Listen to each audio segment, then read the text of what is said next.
Today's financial advice is sponsored by Endeavor Private Wealth. And Chris McGee, managing partner at Endeavor Private Wealth, is joining us for our weekly segment on investing. Chris, good morning. How are you doing this morning? Great, great.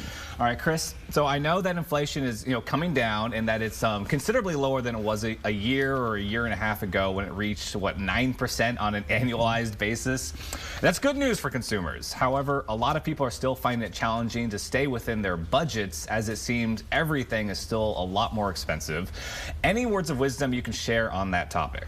Yes, Dane. So not to diminish the impact of inflation, what I'd like to do is consider the impact our spending habits may have on how far and how long our money goes these days.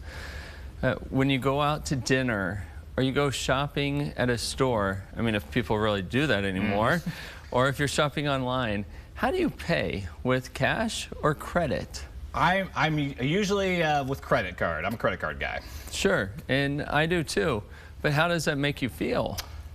Pretty good most of the time. Until you get your credit card statement, yes. Right? That's when you think, wow, did we really spend that much on dinner? Or do I really need another one of those?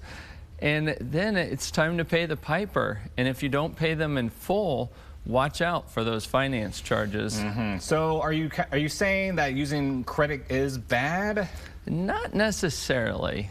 I'm saying we should use credit more thoughtfully, because studies have shown that people are more responsive to buying and to buying more when they use credit cards.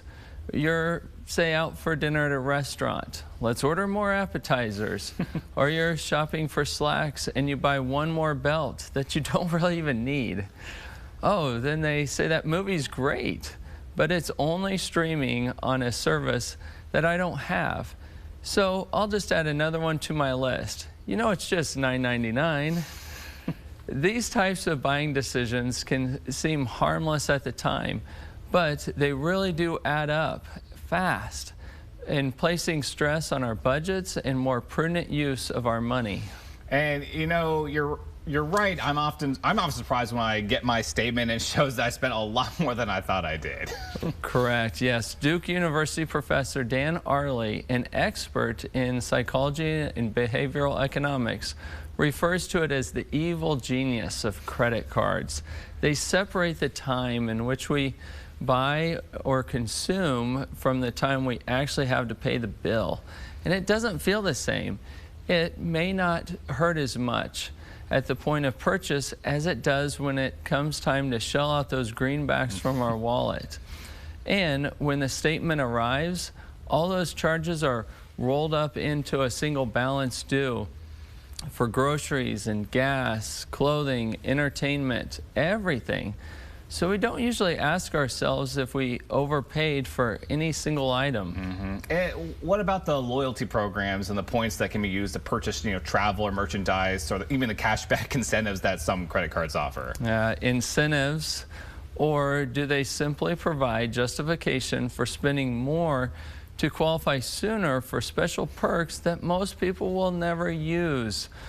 One more thing to keep in mind is the annual fees associated with many credit cards. All the perks and benefits seem attractive, especially those associated with card upgrades. But will you utilize them to the extent necessary to justify the annual fee? Yeah, ouch. Okay, so you've touched a few financial nerves for me especially, and I'm sure some of our viewers. Can we continue this discussion of spending habits and ways to gain better control of them in subsequent programs? Dane, now that's a topic we should spend more time on. I see what you did there. All right, well, hey, thank you, Chris, so much for joining us this morning. We always appreciate your time. And, of course, everybody, to learn more about Endeavor Private Wealth, visit EndeavorPW.com.